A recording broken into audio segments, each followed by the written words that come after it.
Lors du pique-nique, ma mère a dit, la prochaine fois, n'amène pas l'enfant. Personne n'a défendu mon fils. Jusqu'à ce que ma fille aînée repousse sa chaise et dise, répète cela. Toute la table est devenue silencieuse. Et puis, ma mère m'a dit de ne pas amener mon fils à un pique-nique familial. Son propre petit-fils, âgé de 6 ans, à qui il manque ses 2 dents de devant, obsédé par les dinosaures, et elle m'a regardé droit dans les yeux, par-dessus la salade de pommes de terre, et a dit, la prochaine fois, n'amène pas l'enfant. Comme s'il était un chien errant qui s'était égaré depuis la cour du voisin. Et personne, ni mon père, ni mon oncle, ni ma tante, n'a dit un seul mot. Il y avait 23 adultes à cette table, et le silence était si épais que l'on pouvait s'étouffer avec. Mais alors, ma fille de 13 ans, Marlo, a repoussé sa chaise. Et ce qui est sorti de la bouche de cette fille? Je vous promets que je ne lui ai pas appris cela, mais j'aurais aimé le faire. Mon nom est Karen. J'ai 34 ans. Je vis à Dayton, dans l'Ohio, avec mes 2 enfants, Marlo, qui a 13 ans mais semble en avoir 45, et mon petit bonhomme, Théo, qui vient d'avoir 6 ans. Je travaille comme hygiéniste dentaire 3 jours par semaine et j'effectue des quarts de travail administratif dans une clinique sans rendez-vous les fins de semaine. Je ne suis pas riche. Je ne suis pas fauché. Je suis dans cet entre-deux où l'on peut payer la facture d'électricité à temps, mais où un pneu crevé ruine encore tout votre mois. Vous voyez exactement ce que je veux dire, n'est-ce pas? Maintenant, voici ce que vous devez comprendre à propos de ma famille avant que tout cela n'ait du sens. Ma mère, Patrice, a toujours été une femme qui avait besoin d'être au centre de tout. Pas de la manière bruyante, dramatique, du genre à jeter une assiette contre le mur, cependant. Elle est plus discrète que cela. Elle est le genre de personne qui vous sourira tout en disant quelque chose qui vous brise le cœur. Elle complimentera votre robe et ajoutera ensuite, c'est courageux de ta part de porter cela. Elle vous dira qu'elle est fière de vous, puis passera 40 minutes à parler de la réussite bien supérieure de votre cousin. Mon père, Gilles, est le genre d'homme qui a appris il y a longtemps qu'être d'accord avec Patrice est plus facile que d'être en désaccord. Je ne le blâme même plus. Cet homme a acquiescé pendant 37 ans de mariage. Je pense qu'il a oublié qu'il est autorisé à avoir ses propres opinions, mais c'est une toute autre conversation. Pendant des années, et je dis bien des années, j'ai été celle qui a maintenu cette famille unie grâce à l'argent. Pas beaucoup, mais assez. Quand la chaudière de mes parents est tombée en panne il y a 2 hivers, qui a envoyé les $1 200? Moi. Quand mon père a eu besoin de nouveaux pneus pour son camion et qu'ils étaient en retard sur leur assurance. Encore moi. Quand ma mère a voulu s'offrir un dîner d'anniversaire dans un restaurant de grillades et a ensuite commodément oublié son portefeuille. Je vous laisse deviner. Je ne me suis jamais plainte. Pas une seule fois. Parce que c'est ce que l'on fait pour la famille, n'est-ce pas? C'est ce que je me disais en tout cas. Vous aidez parce qu'ils sont vos proches. Et un jour, quand vous aurez besoin d'eux, ils seront là pour vous. Sauf qu'ils ne l'ont jamais été. La seule fois où j'ai demandé à ma mère de garder Théo pendant une fin de semaine pour que je puisse emmener Marlo à un tournoi de volley-ball à Columbus, ma mère a dit qu'elle était trop fatiguée. Théo n'est pas un enfant difficile. Il regarde des dessins animés. Il mange tout ce que vous mettez devant lui. Et il va se coucher à 20h30 sans discuter.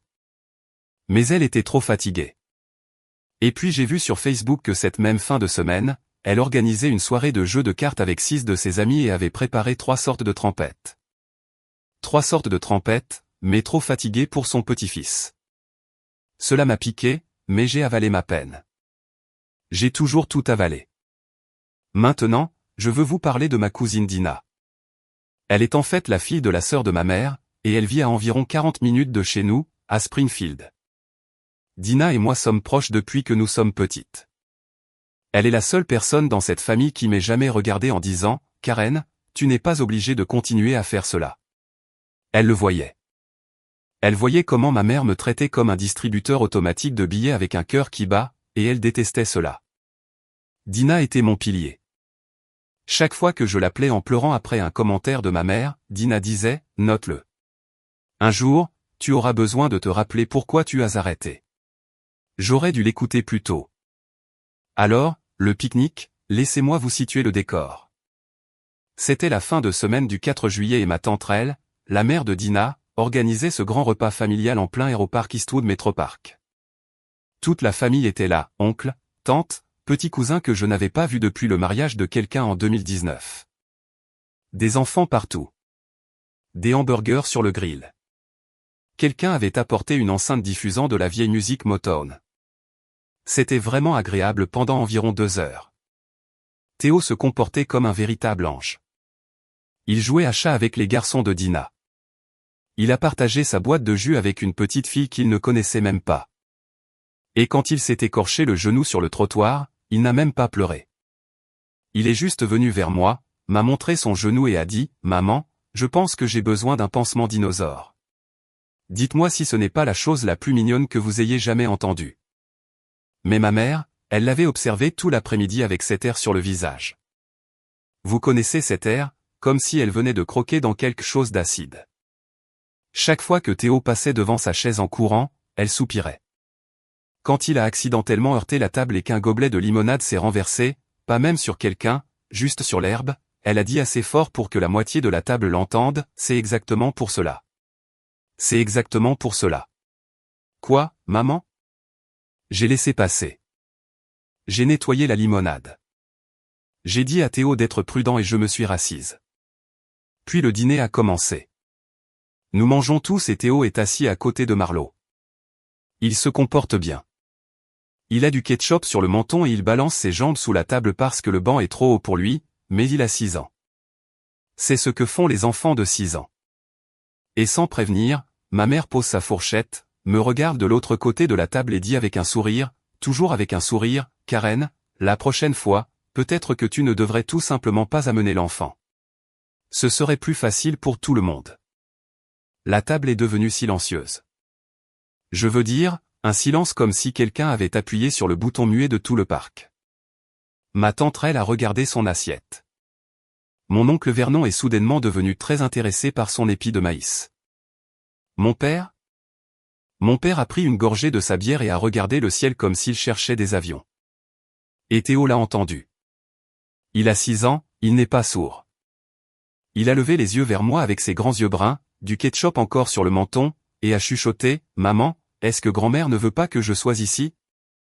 Comprenez-vous ce que cela fait à une mère? Pouvez-vous seulement l'imaginer? » J'ai ouvert la bouche. J'allais dire quelque chose. Je ne sais même pas quoi.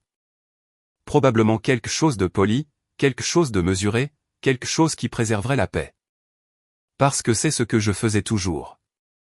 Préserver la paix, avaler ma fierté, sourire, envoyer le chèque. Mais avant que je ne puisse dire un seul mot, Marlo a posé son hamburger. Ma fille de 13 ans, qui était restée assise là tranquillement à manger sa nourriture et à s'occuper de ses affaires, a posé son hamburger, s'est essuyé les mains sur sa serviette, a repoussé sa chaise de la table et s'est levée. Elle a regardé directement ma mère et elle a dit, « Répète cela. » Pas en criant, pas en hurlant, juste d'une voix calme et ferme. 13 ans, debout là dans son t-shirt de volley-ball et sa queue de cheval, et elle l'a dit comme si elle mettait ma mère au défi de se répéter. Toute la table s'est figée. La main de ma tante elle était à mi-chemin de sa bouche et s'est arrêtée net. Ma mère a regardé Marlo comme si elle ne pouvait pas croire ce qu'elle entendait. Et honnêtement, moi non plus. Ma mère a eu ce petit rire, vous savez, celui qui est méprisant, et a dit, « Marlo, assieds-toi. C'est une conversation d'adulte. » Et Marlo a répondu, « Alors arrête d'agir comme une enfant. » Je pense que mon oncle Vernon s'est réellement étouffé avec son maïs. Mais c'est là que cela devient compliqué, parce que ma mère n'a pas simplement encaissé cela pour passer à autre chose. Oh que non. Patrice ne perd pas de dispute, surtout pas contre une enfant de 13 ans. Elle m'a regardé, pas Marlo, moi, et a dit, « Voilà ce qui arrive quand tu n'enseignes pas le respect à tes enfants. » Et j'ai ressenti cette vieille sensation familière, ce poids dans ma poitrine qui me disait de m'excuser, d'arranger les choses, de saisir le bras de Marlo et de dire, « Chérie. Assieds-toi, » pour protéger la paix au détriment de moi-même. Mais quelque chose était différent cette fois-ci. Peut-être était-ce de voir le visage de Théo. Peut-être était-ce d'entendre ma propre fille faire ce que j'avais eu trop peur de faire pendant 34 ans. Peut-être que j'étais simplement, enfin, fatigué.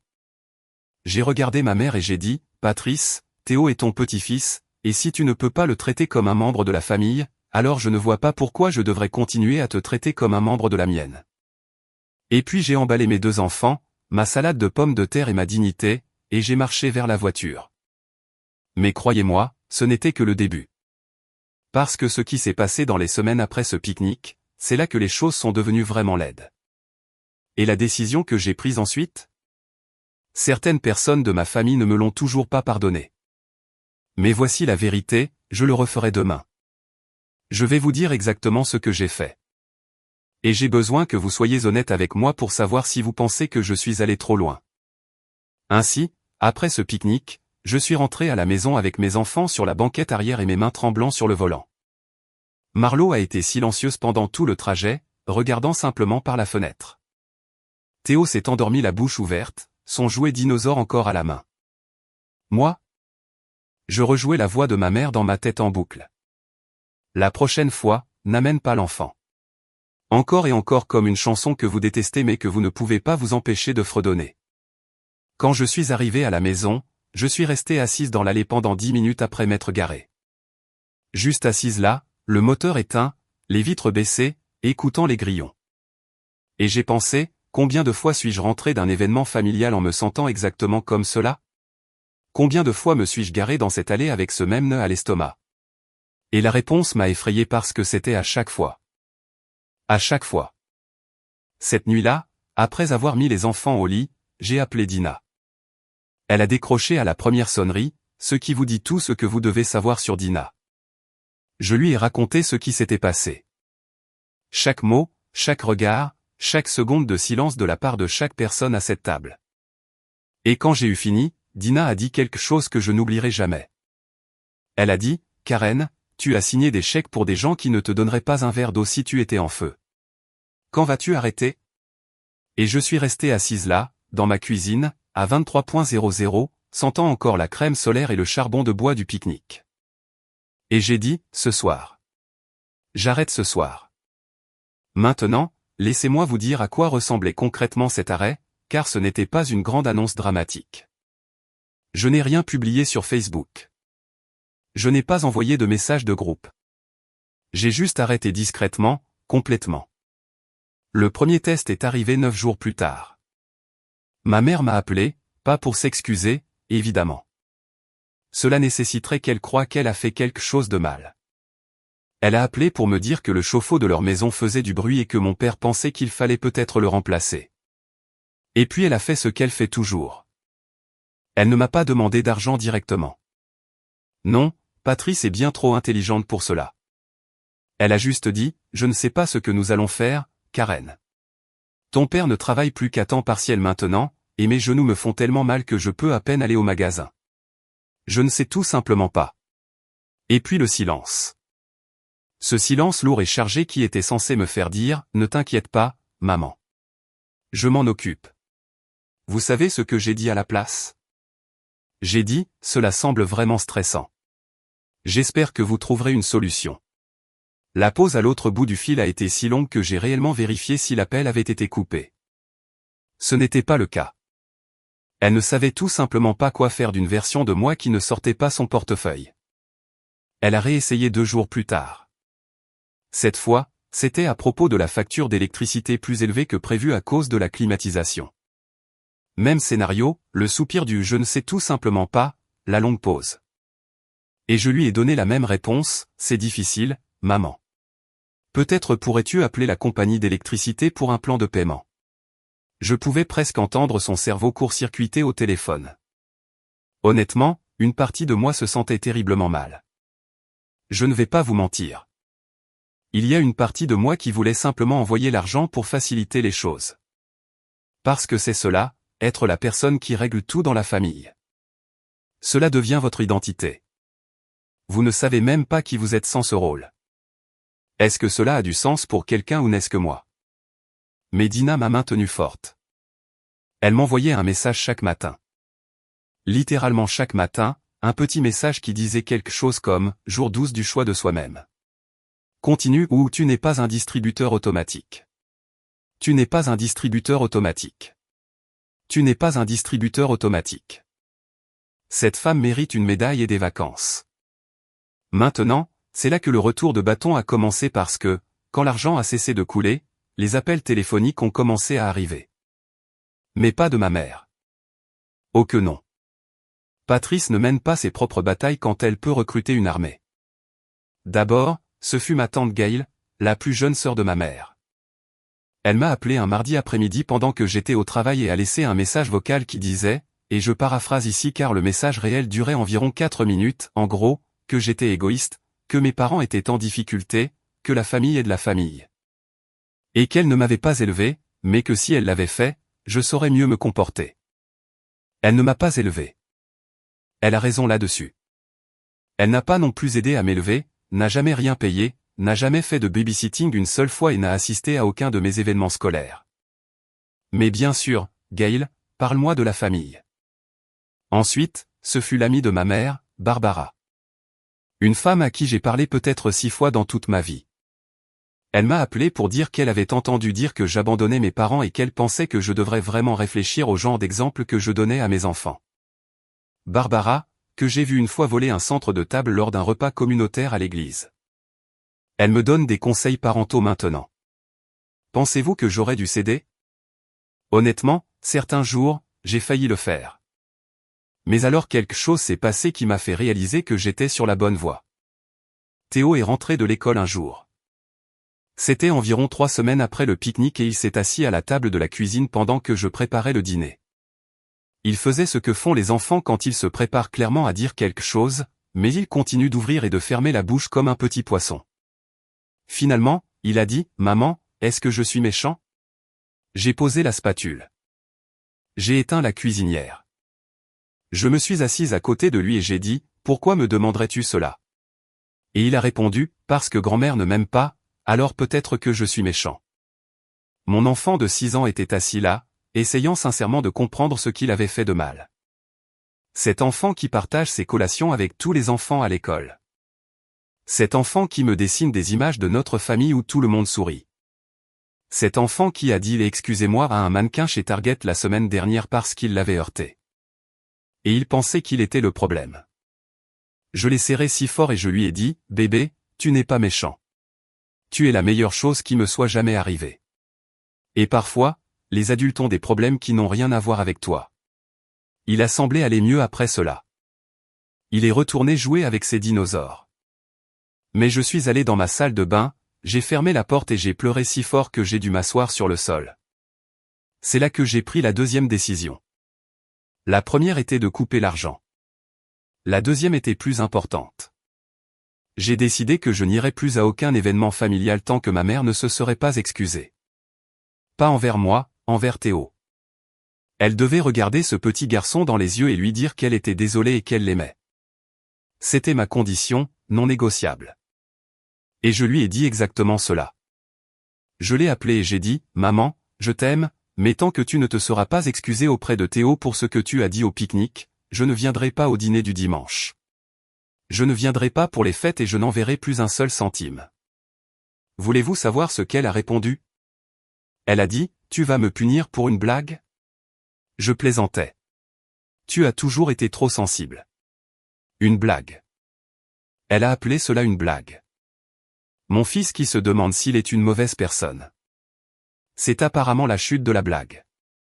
J'ai dit, alors il devrait être facile de s'excuser pour une blague. Elle m'a raccroché au nez et c'est là que la vraie guerre a commencé parce que Patrice a raconté à tout le monde, et je dis bien à tout le monde, sa version de l'histoire. Dans sa version, j'étais la méchante. J'étais la fille ingrate qui coupait les vivres à ses parents en difficulté à cause d'un petit commentaire lors d'un barbecue. Elle a omis la partie sur Théo. Elle a omis les années d'aide financière. Elle a omis chaque chose qui comptait. Ma cousine Dina a essayé de rétablir la vérité auprès d'une partie de la famille, mais vous savez comment cela se passe. Les gens croient la première version qu'ils entendent. Ma tante Gail m'a encore appelé. Mon oncle Vernon m'a envoyé un message qui disait simplement « La famille d'abord, Karen ». Facile à dire pour lui, il n'a jamais envoyé un centime à mes parents. Même mon père m'a appelé, et celui-là a fait le plus de mal parce que Gilles n'est pas un homme mauvais. Il est juste faible. Et il a dit, « Karen, chérie, ne peux-tu pas simplement laisser tomber ? Ta mère ne pensait à rien de mal. Elle est bouleversée depuis des semaines.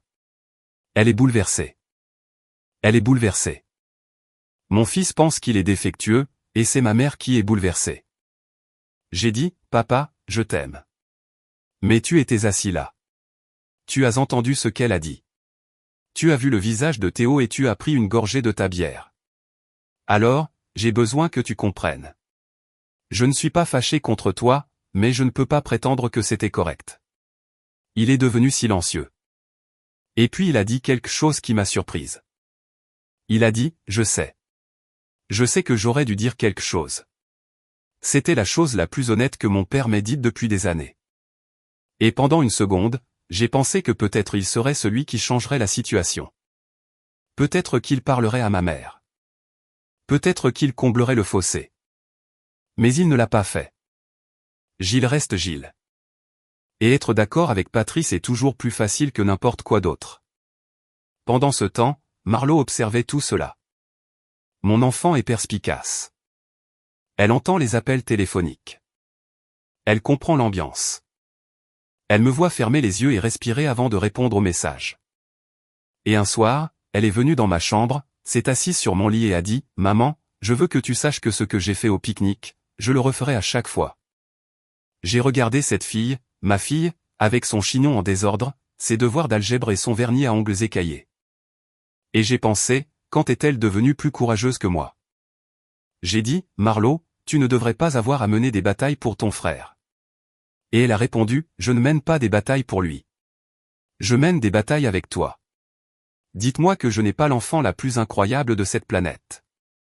Essayez seulement de me dire cela. » Mais ce qui s'est passé ensuite, et je vous promets que je ne l'avais pas vu venir, est la partie qui a tout changé parce que quelqu'un dans ma famille a décidé de s'impliquer d'une manière à laquelle je ne m'attendais pas. Et les conséquences, laissez-moi juste dire que ce que ma mère a fait après cela a fait paraître tout ce qui s'était passé au pique-nique comme un simple échauffement. Je vais vous dire exactement comment elle a essayé de retourner mes propres enfants contre moi et ce que j'ai fait quand je l'ai découvert. Eh bien, disons simplement que Patrice a finalement rencontré une version de Karen qu'elle n'avait jamais vue auparavant. Alors, vous vous souvenez quand j'ai dit que quelqu'un dans ma famille s'était impliqué d'une manière inattendue? Environ 5 semaines après le pique-nique, Marlo est rentrée de l'école en agissant bizarrement. Pas bouleversée, mais elle n'arrêtait pas de vérifier son téléphone et de le retourner face contre table. Si vous avez un adolescent, vous savez que quand ce téléphone est face contre table, quelque chose se passe. Je lui ai laissé de l'espace. Nous avons dîné. Théo nous a raconté une histoire de 10 minutes à propos d'un lézard dans la cour de récréation qui n'avait absolument aucun sens. Et nous avons applaudi à la fin de toute façon. Une soirée normale. Mais plus tard, après que Théo fut au lit, Marlo s'est tenue dans l'encadrement de ma porte, les bras croisés, et a dit, « Maman, j'ai besoin de te montrer quelque chose, et j'ai besoin que tu ne paniques pas. » Elle m'a tendu son téléphone. Sur l'écran se trouvait une série de messages de ma mère.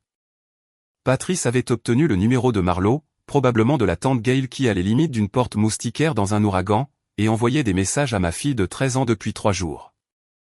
Les messages commençaient par être doux. « Salut chérie. Grand-mère s'ennuie de toi. » Mais ensuite ils ont changé. De la manière dont Patrice opère toujours, lentement, prudemment, comme du poison dans du thé sucré.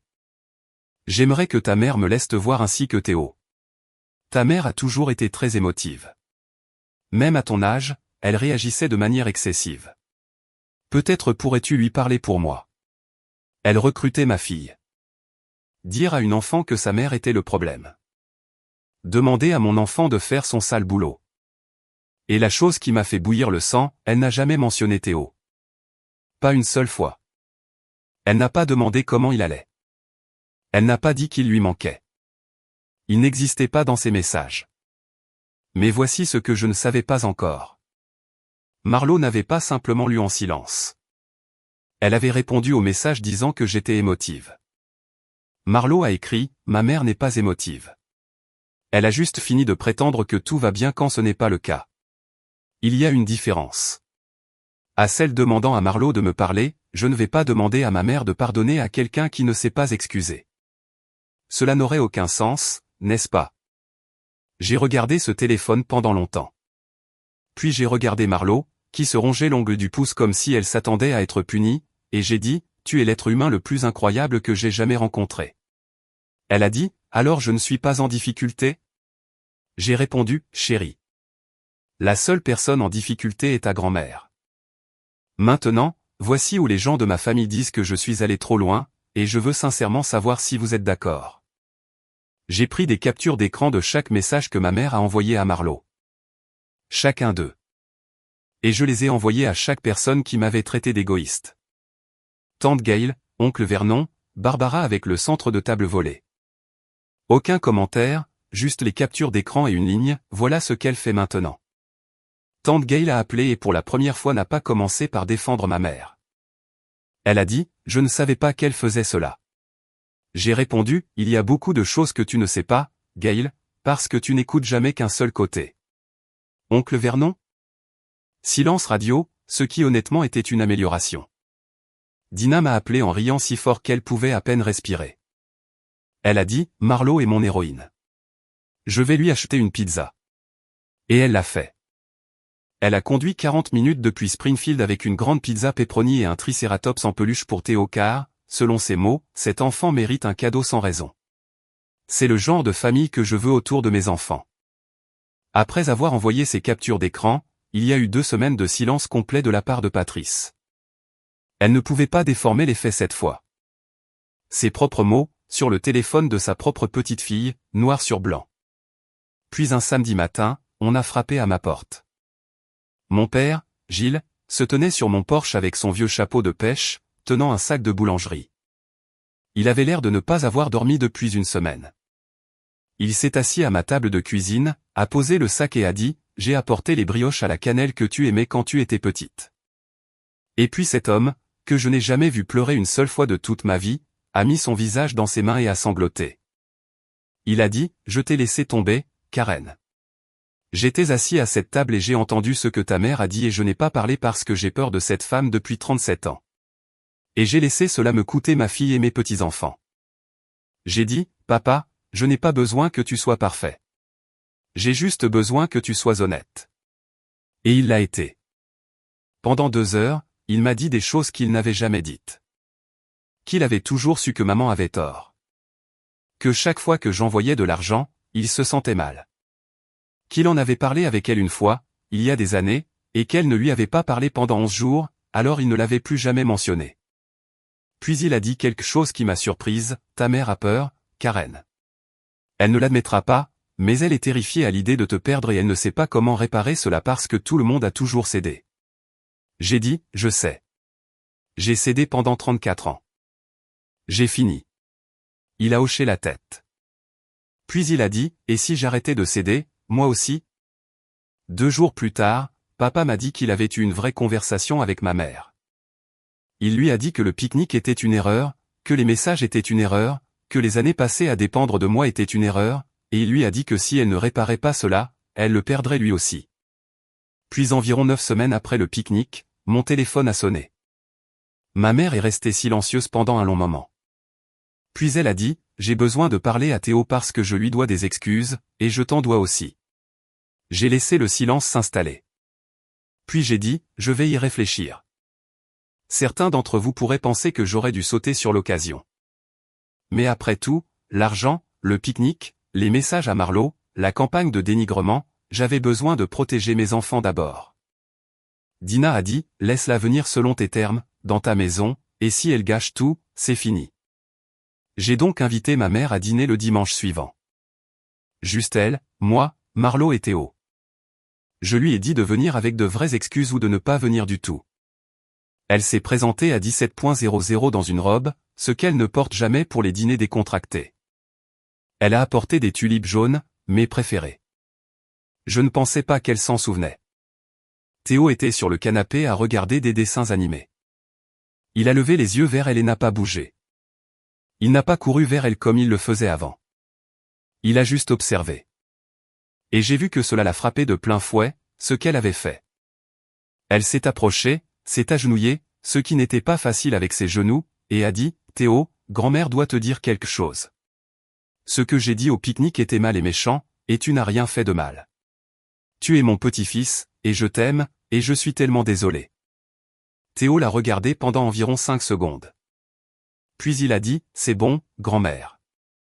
Veux-tu voir mon nouveau dinosaure? 6 ans. Pas de rancune, pas de conditions, juste de la grâce. Le genre dont les adultes oublient l'existence. Elle l'a serré dans ses bras et a pleuré. De vraies larmes, pas des larmes de spectacle. Le genre où vos épaules tremblent et où vous ne pouvez pas parler. Pendant le dîner, elle s'est excusée auprès de moi aussi. Elle a dit qu'elle savait qu'elle avait été injuste pendant des années. Elle a dit qu'elle allait commencer à voir un conseiller, ce qui m'a presque fait tomber de ma chaise car Patrice a toujours qualifié la thérapie de se plaindre à des inconnus. Puis elle a regardé Marlo et a dit, « Je te dois des excuses à toi aussi. Je n'aurais jamais dû envoyer ces messages.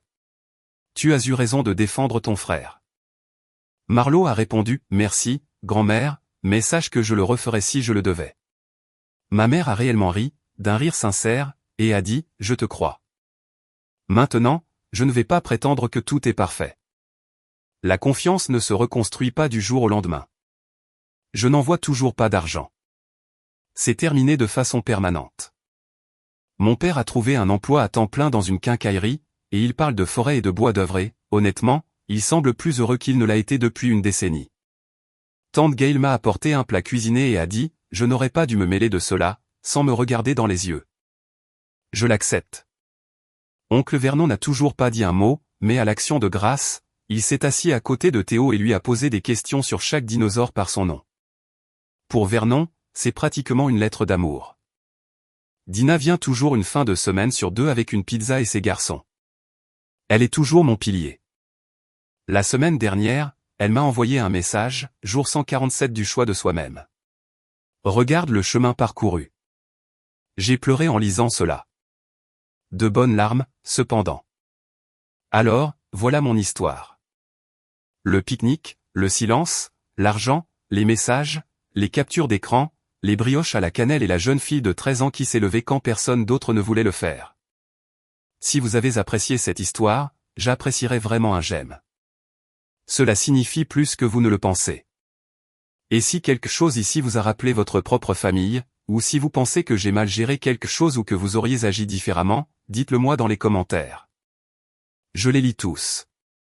Et si vous traversez quelque chose comme cela en ce moment, si vous êtes celui qui donne toujours et ne reçoit jamais, qui préserve la paix au détriment de vous-même, je veux que vous sachiez que vous avez le droit d'arrêter.